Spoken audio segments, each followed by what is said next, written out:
Welcome to Influenced, a book lovers podcast, hosted by book besties Tegan and Amanda. Here at Influenced, we cover books that we've been influenced to read, thanks to the internet, as well as books that have influenced us. This podcast will talk about books ranging in age demographics, including adult content. Plus, we've been known to swear a time or two, so keep that in mind in case you have others around you. With that said, we're happy you're here. We were influenced to read One Dark Window by Rachel Gillig, which was released in 2022 by Orbit Books.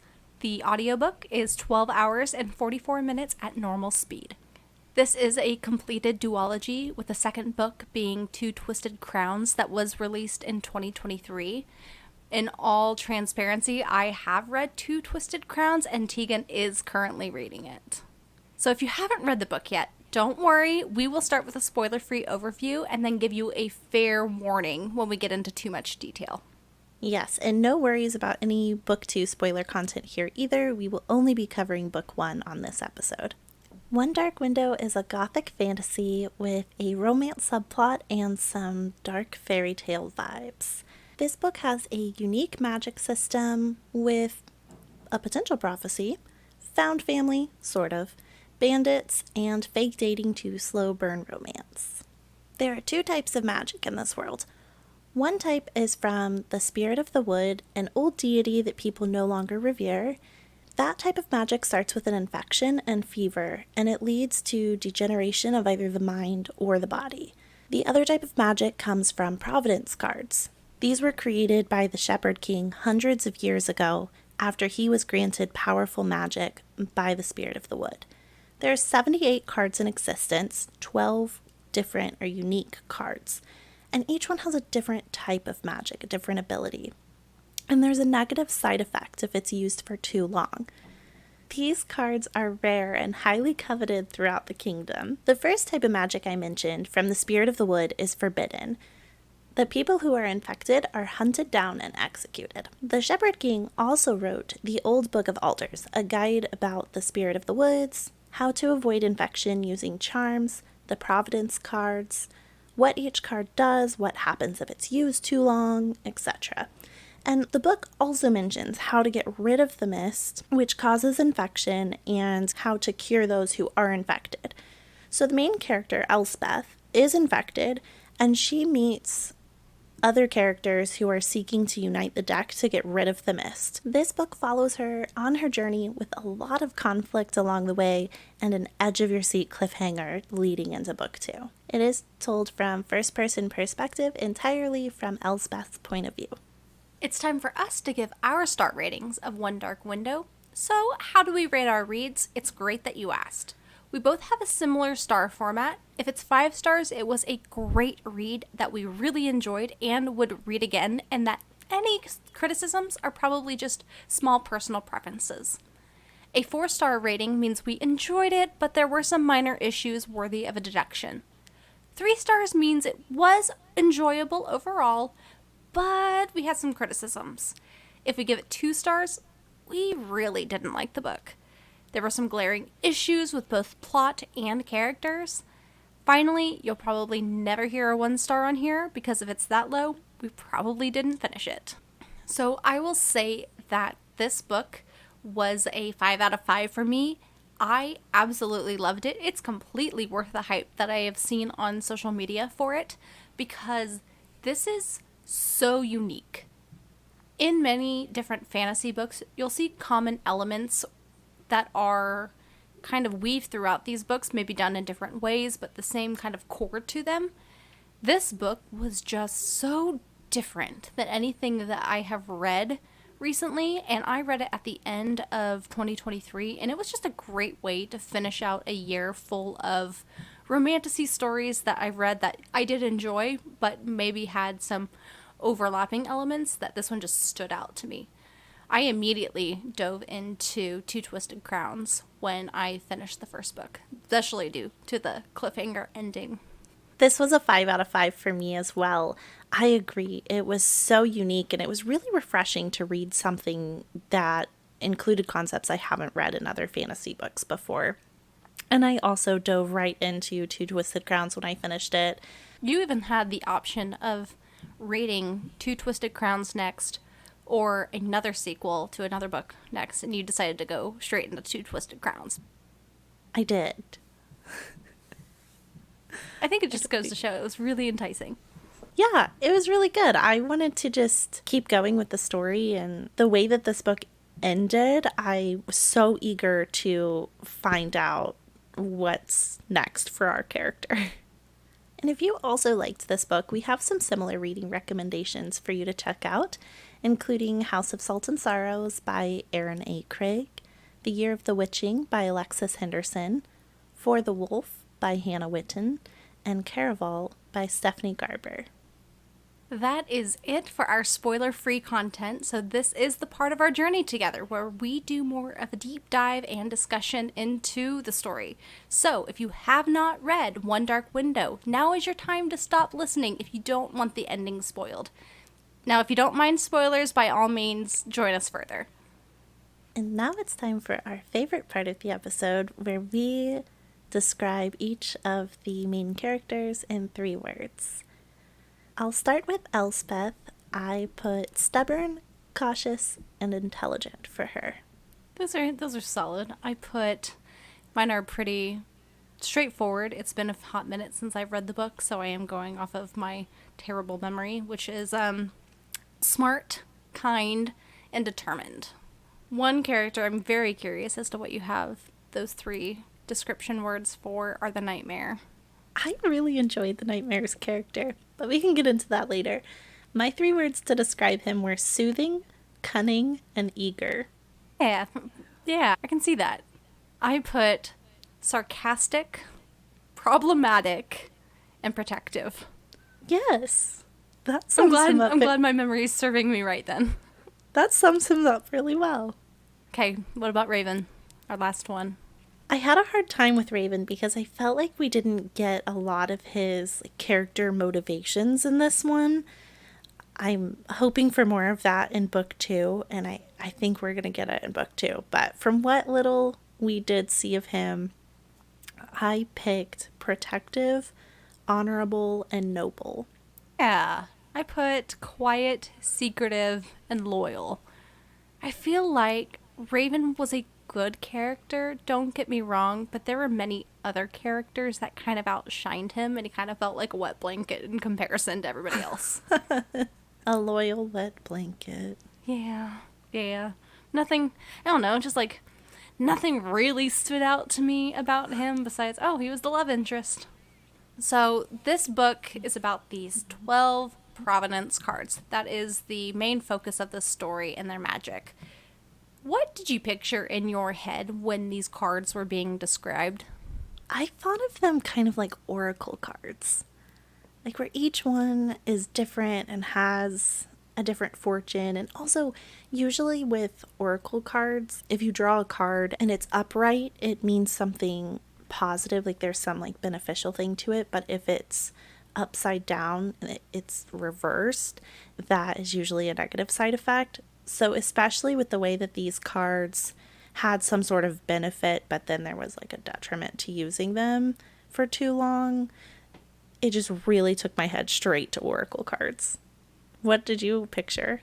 Size-wise, I was picturing these being smaller than your like tarot cards. I was picturing them more regular deck card size that we use in modern society, because in multiple situations in the book, people are sticking them in their pocket, and I don't know how big their pockets are, but my pockets sure aren't going to go fit many large size cards in them, so I'm picturing them a little smaller and a little luxurious because they are described as like velvet. I would love to see somebody make a real life version of these cards. Something with super great quality, something that I could put on my shelf as a collector's item, or even just some really amazing fan art. I haven't gone down that rabbit hole, but maybe there's some really good ones out there. Yes, I see that too. Right? That's just something you see with tarot cards or oracle cards, that the artwork is just beautiful and captivating, and I think that that would be the case in this situation. Yeah, that would be really neat. So I'm curious, if you lived in this kingdom and were able to possess one of these cards, which one would you want? This is a complicated question because I have read book 2. I don't want to spoil anything here, or even for you, because you are just now reading this. So I'm going to go with the one based off of this book that I would like to possess, which is The Mirror. That is the invisibility one. I based it off of the negative side effect that I believed I could handle the best, and that veil dropping and seeing the dead is one that I think I could handle it. I think I'd be okay. I also struggled with this because of the negative side effects. Like, initially, I was thinking I would want the well, but the negative side effect of using the well, which allows you to see all of your enemies, is that you're betrayed by a friend. I don't think I could handle that emotionally. So I also would pick either the mirror or the nightmare card. The nightmare card sort of gives you a telepathic ability where you're able to communicate inside someone else's head. I think that's really cool. And the negative side effect of that for anyone other than Elspeth is to hear your own like subconscious telling you like your deepest fears. That was a close second for me until I thought about my anxiety and how hard I can be on myself already. And I thought, ooh, that's probably not a good mix right there for me. So fortunately for us, if we did live in this fantasy world, we could use these cards. However, Raven or Elspeth cannot use these cards. And I thought this was such a good element from a logistical standpoint. It created strife and challenge for our main characters when they're going up against these other card users, to where their cards in Magic couldn't just be a scapegoat to solve all the problems. And I felt like that was really good writing, because it could very easily be where, oh, I'll just use the card and it solves the issue at hand and move on to the next thing. Yes, and I really appreciated that they couldn't use the cards for different reasons. Like, they were both in the same boat, but for a different reason. For Raven, it was that the cards just didn't work for him. No one benefit there was that also meant the cards couldn't be used against him, and that gave him a lot of leverage. Elspeth couldn't use the cards because if she touched them, she would risk absorbing its magic permanently. The whole time I was reading that book, though, I kept wondering, is that really her gift? Like, is that her magic, or was that a side effect of the card? And as I read on, I realized, okay, no, I think this is her magic and this is what it is. But I don't know, I kind of would have liked to see one more card being sucked in by her, just to like solidify that, yes, this was the magic that was hers. I have a hunch here that I want to share, and I know you're probably not going to be able to comment on it because you've read book 2. But he says he has over time been losing his ability to use certain cards. So in book 1, he can still use the mirror, the nightmare, and a couple different times in the book, it's alluded that perhaps the twin alders as well. There's only one of those cards in existence, so he doesn't know if he can use it or not. He's never seen it to be able to try. So I have a hunch that maybe when we get there, he's going to be the only one who can use the twin alders, especially if he's truly a descendant of the Shepherd King. And more on that later. I don't want to get too far ahead. I can't wait for you to finish book 2. That's all I can say. I appreciate your That's not one face. way or the other. I'm excited for your thoughts. I know I'm going to get a text from you when it ends. Okay, excellent. These cards have such negative side effects to them, yet people lose their lives, fight over these, and hoard them essentially for their use. And that was such a cool way of showing the greediness of people, and that they are willing to take on these immense risks for this magic. Yes, it's the only magic that they can use without risking execution. So they're choosing these negative side effects over using other magic and risking death. But sometimes the end result is the same. Plus, the magic from the cards, though it has negative side effects, doesn't come with degeneration that the infected deal with in their magic. For those who may not remember or need a refresher, those who are gifted with magic through being infected is illegal. You are not supposed to have magic or use magic or be executed. It is forbidden by King Rowan in this world, and the only legal magic is through the cards. So this was a great way to show how selfish this character is, that is King Rowan. But also, this is a plot that can sometimes be found in other fantasy books. The illegal magic. Immediately, I think of Throne of Glass. We covered it in Road of Bones, and there's many, many more. You can go on Goodreads and find a whole list of illegal magic plot lines. But this one was, I don't know, it was just unique because of the magic setup, and it, leads to these rebel groups, and I'm just a sucker for that trope. I thought something else that was interesting along those lines is that this magic is forbidden except when it suits King Rowan to allow it. Absolutely. So an example of that was, I think his name was pronounced Orith Willow. He was infected, and his magical ability allowed him to detect infection in other people. So King Rowan kept him alive and promoted him to head of physicians so that he could assist King Rowan with hunting down other infected people. And Raven is also infected. He was made captain of the Destriers because the cards don't work against him, and that gave him a lot of leverage in combat. So ultimately, King Rowan is just a selfish guy that doesn't want anyone to be a threat against him, but if that magic serves his own selfish needs, then by all means, join the crew. I'm curious how this will play out in book 2 when we get more history, because it was mentioned in this book that the Rowan line was the first to start executing people who were infected with magic. Prior to the Rowan line taking the throne, that sort of magic was prominent in the kingdom. Absolutely, and it makes you wonder why. What's the motivations behind executing those with magic? The other books that come to mind, a lot of the times there's a element in the book that is a threat to that character and a motivation as to why they want to execute this people or ban magic usage. So I'm curious in book 2, even though I've already read it, that was one thing I was very curious about, was what is that motivation there? And we also learned that there's a possibility that Raven and the Shepherd King are from the same bloodline. So I'm curious if that would make him rightful heir. And I'm going to need you to just keep wearing your poker face here, because I'm going to keep going. These are some of the details that I found when I was deep diving into this theory here. Emery said that the Yews are descendants from the Shepherd King. Stone was first built by the Rowans.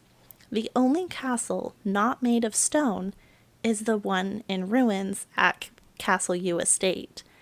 And the Shepherd King told Elspeth that he built the chamber there. Now, way back when, it was customary for people to adopt names of trees. Regardless of the Shepherd King's given name, it's possible that he changed it to yew because people did that back then. And yew is the type of tree that's planted all along Castle Yew Estate, even near the ruins. I think it even said that his grave was marked with a yew tree. My headcanon is that Raven is a descendant of the Shepherd King and is the rightful heir, and when it comes time, he's going to be the only one to be able to use the Twin Altars card. I'm sticking by that. Okay. I'm just going to absorb it, give you a smile, and let you enjoy book 2. Okay, great. So let's turn into the Shepherd King now. Were you surprised by the fact that the Shepherd King and the Nightmare are one and the same? No, I totally called that. Same. I think it was pretty self-explanatory, but done in a good way to where that confirmation didn't feel like a letdown. Yeah, for me, it was really solidified when Raven and Elspeth were talking about the voice they heard in their head when using the card, and Elspeth was like, "Is it a creature?" And Raven said, "No, it's not a creature, because when I hear the voice, it's my own voice." You said this in your descriptions that you loved the nightmare. I also loved the nightmare, aka the Shepherd King. And he reminded me, and you've read this book too, so you may agree or disagree, but he kind of reminded me of Tarn from Fourth Wing. This grumpy, sarcastic character stuck in your head that you can't get rid of no matter how much you try, that is just privy to all thoughts and secrets, and you'll just have no privacy whatsoever. That's a really good comparison. Part of me really loved to hate him because he was so secretive and sometimes made decisions at the sake of Elspeth. And I also loved him at the same time. So I had this mix of I love and I hate him all at the same time. But I think that's the point of his character. Yes, and he also knew all along that the more Elspeth asked for his help and his protection, that he was further taking over her body and mind and being able to use that as his own vessel. So there were some ulterior motives there for sure. It took me a little bit to realize that that's what was happening and that Elspeth was fading. Did you catch on to that quickly, or? No, I really did not see that at all. I mean, looking back from a, outside perspective, sure, because all magic comes with degeneration. But I was just waiting for something to happen, like her starting to get weak or starting to lose her mind. But no, ultimately that was her degeneration of the Shepherd King being able to slowly take over her body and her retreating into this area in her mind. Yeah, I didn't catch on to it until she attacked Hoth in the forest. I think that was probably about the same time I realized it too. Man, I really hated Hoth in the best way possible. Sometimes you get villains that, you hate, but it's just a hate that is kind of surface level. I viscerally hated him. He gave me ultimate creeper vibes, and I loved the scene of Raven kicking his ass in the sparring ring, and I felt like it was a good representation of just how shitty Hoth was. I disliked him even more than King Rowan, which is saying a lot because he's quite a villain. Also really liked the scene when he decided he was going to use the chalice against Raven and Elspeth and everyone in that group. But then the questions that they asked him really turned that situation around. I think it was a show. He's just not the smartest cookie in the room, because he also wanted to be captain of the Destriers himself and wanted to overthrow Raven in his position, but ultimately never could because he wasn't that great at it. No, he was not. And he was barely alive at the end of the book. He had it coming to him, though. Mm-hmm. So other side characters we have was Ione, and she was betrothed to Hoth for the Nightmare card that her father possessed and gave to King Rowan, but in exchange she also received the Maiden card and used that. And we see this new side to her. She was this loving character that was almost like a sister to Elspeth, and then becomes cold and distant and unlike herself. So, I have read book 2, but Tegan, I wanted to ask this without any script or anything. What do you have theories on her? Because I know what's going to happen. I want to see what your thoughts are. I thought Ione was a really complex character, and at first, just surface level, I was thinking she was a really good representation of the negative side effects of using magic too long, that she very consistently portrayed that. However, I'm not convinced that she was actually truly turned cold and heartless because of the Maiden card. I think she may have been putting on a ruse. And I say that because there are these little moments where she protects Elspeth. And I don't think she would still be attached enough to do that if she were truly as heartless as she's portrayed. Well, I am excited for your book 2 updates as we continue to go along. I'm sure by the time this episode is out, you will have finished the book and we will have reminisced about it some more together. Yes. I love talking to you about books. I'm talking to you about books too. So some other side characters of note. Elspeth's dad used to be captain of the Destriers. I was shocked to learn that, and I'm hoping we get some more insight about that in book 2. Right? Because I was curious reading if he was in this role and knows his daughter is infected. Does he agree with King Rowan?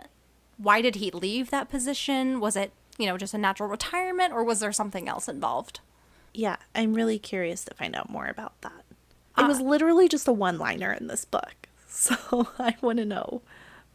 I also love how complex his character is, because we have this scene where Elspeth is fighting her father in this heist on the highway, and he doesn't even recognize her. Granted, yes, she's covered and hidden, but the father's intuition is obviously not there in this situation. He's not this, straightforward, loving father that I think most people would picture. I mean, obviously, look at the woman he married with the 2 horrible daughters, so we have a Cinderella situation there happening.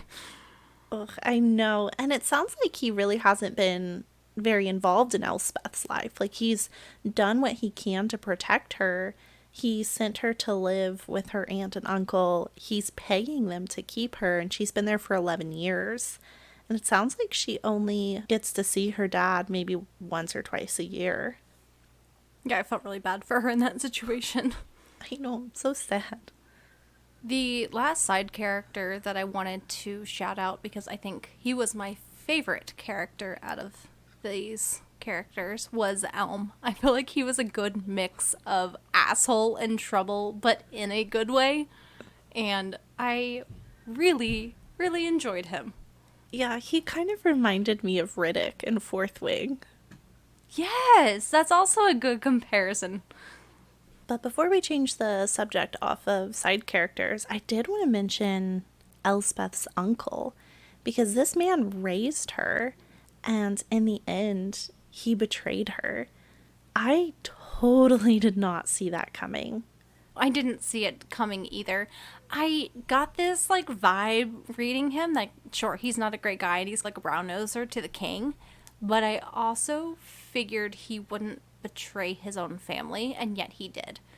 But this is a cool plot line, and just again goes to show the chokehold that the power of these cards have on people, and they're willing to kill each other and sacrifice their own family for the greed of them and to be in good favor with the king, who kind of controls all of these cards. One thing that initially I felt like I had an aha moment about, and I was like, oh my gosh. But then breaking it down more logistically, I was like, oh, I don't know if that's actually what happened here. But right before this happened, right before she was betrayed by her uncle, her dad had come into her room and gifted her with the well card and said that her mom had given it to him and now he wanted her to have it. And the side effect of the well card is to be betrayed by a friend. So right after this card was given to her, her uncle betrayed her. So initially I was like, oh, is it because she had the well card? But there are two different trains of thought here. One is I thought that would only happen if you used the card's magic for too long. But then the other thing was that Elspeth absorbs the card when she touches them. So if she touched the well card, is it possible that she was betrayed by her uncle because of that? Oh, that's a great point. I had never even thought of that. These cards are definitely more complex than originally portrayed in just the first book. So, as you finished One Dark Window, did you ever ask yourself, what do you think would happen if all 12 cards are united? Is that even a question to ask? Yes, that's a really good question to ask, because we know that the Twin Alders card allows someone to speak to the spirit of the wood. We also know that once all 12 cards are united and there's a sacrifice of blood, like a blood offering, that this mist will go away. So my first question is, okay, the mist will go away.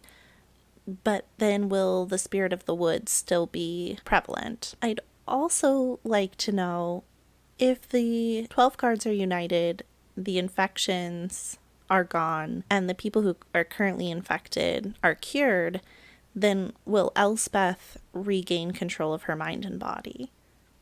I don't know where I was going with this, but for some reason, at the end of book 1, like, even though I know if the 12 cards are united and that there is this blood sacrifice that they can cure the mist, I also had this other idea in my head that if somebody decides to use it for selfish reasons, if all 12 cards come together and are united and not divvied out, would that person like have some sort of ultimate power to whomever bears all the cards?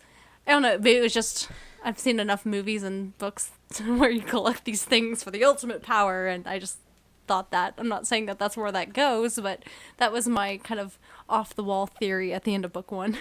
Okay, I wondered about that too, and this is my off the wall theory for book 2. So there is sort of a prophecy in book 1, right? Where there's this quote that it comes up again and again and again. And I'll just read it here real quick. It says, "There once was a girl, clever and good, who tarried in shadow in the depths of the wood. There also was a king, a shepherd by his crook, who reigned over magic and wrote the old book. The two were together, so the two were the same, the girl, the king, and the monster they became." It's very pointed that this is talking about Elspeth and the Shepherd King. So Elspeth's magic was to absorb whatever the Shepherd King paid to create the card when she touches it. Will that still stand even though her consciousness is currently lost? In other words, will the Shepherd King be able to touch all the cards to regain what he lost since he is using Elspeth's body as a vessel? And that ties into your theory of that selfishness. He is the only one who knows where the Twin Alders card is located. So if he is gathering up this deck and touching all of them, is he regaining everything he lost and regaining total power? That is a fascinating theory. And that's all I'm going to say. It's like, I know the answer as to if it's a yes or a no, but I don't want to say that. I do appreciate that you're not spoiling anything for me or our fans, but I just wanted to put that out there for our listeners too. Like, does anyone else have the same theory? I'm really curious what everyone else thinks. And no matter which way it swings, yes or no to that theory, that is just such brilliant thinking by you, Tegan. Maybe I should have been a detective, or maybe I was a detective in a different life. Maybe. In the spirit of continuing to not spoil anything, I'm going to ask you your theories for book 2 and mostly stay quiet on this. The only thing that is non-spoilery that I had theories for at the end of book 1 for book 2 was that Ione would end up helping and that something will happen with Emery just because he's too pivotal of a character. Those are the only things that I will say here that were my theories for book 2 because I don't think I could say any more without spoiling anything. So, Tegan, what are your theories that you have? Okay, I'm just going to rattle them off. So, I do agree that Ione is probably going to end up helping. I think she was playing Hoth the entire time that they were betrothed, and there was just subterfuge involved there. So I think she's actually on Elspeth's side, and she's going to play a big part in that. I also think Emery is going to play a big role. He has the ability to sort of see inside someone's soul when he touches them. I think that is going to be pivotal. Also, King Rowan has lost his physician, so he no longer has the upper hand in hunting down infected people. I think that's going to play a big role in his detriment. I mentioned earlier that I think Raven is a descendant of the Shepherd King, standing by that theory. And as far as uniting the 12 cards, I think that could go one of two ways. Either the Shepherd King is going to hold them selfishly and regain everything that he lost 500 years ago, or Raven is going to be the one to unite the deck and will cure the mist. I am curious how that will play out, because in a conversation that Elsbeth had with Philip, he said that hundreds of years ago, people didn't fear the type of magic that came from infection. The fever and the degeneration that followed were actually treated.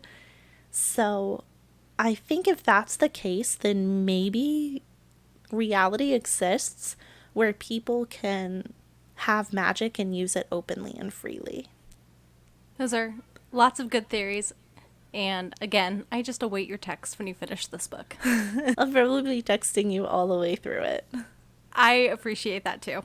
I love all of the updates. I am that person that if I have a friend reading a book that I love, I need real life in-person updates. I have had friends read Actar for the first time after I've read it that I needed those real life updates. Same with Fourth Wing. This will be the same for you. Excellent. I will be sure to keep you updated. Just like every episode, we love to end with our favorite moments. I will say, just like The Road of Bones, my favorite moment from this book was almost the exact same thing with a truth or drink. But instead of the alcohol, it was with the chalice, and it was so much higher stakes. And we talked about this earlier, the turning around on Hoth, but then the fun little moment with Elspeth and kind of revealing her attraction to Raven. I love those moments. I am a sucker for them. 1000%. I loved that scene too. On the one hand, I felt so bad for Elspeth to be put in that situation where she had to reveal her feelings before she was ready. But on the other hand, it just added good little flair of conflict. I actually don't know if I had one particular favorite moment in this book, though. I really enjoyed it as a whole. Now, there were some little interactions, particularly between Raven and Elspeth, that I did enjoy, like when they were fake dating or pretending to court each other, when they obviously had feelings for each other from the very beginning. Some of those moments were very wholesome and cute, and I enjoyed those a lot. But overall, I just thought this book was really well done. Everything tied together beautifully, and all of the little poems at the beginning of the chapters about the card were really enjoyable to read. This is probably one of my favorite books that I've read in the last couple of years, and I just enjoyed every part of it. It really is. I liked it a lot. All right, that's all we have for our discussion today. Thank you so much for joining us. We would love to hear your thoughts on One Dark Window. If you would like to connect with us, please consider following us on TikTok and Instagram with the handle @InfluencedBookPodcast on both platforms. And if you enjoyed today's episode, please take a moment to rate us wherever you get your podcasts. We look forward to our next episode when we will be discussing Lessons in Chemistry by Bonnie Garmis. Until next time, happy reading!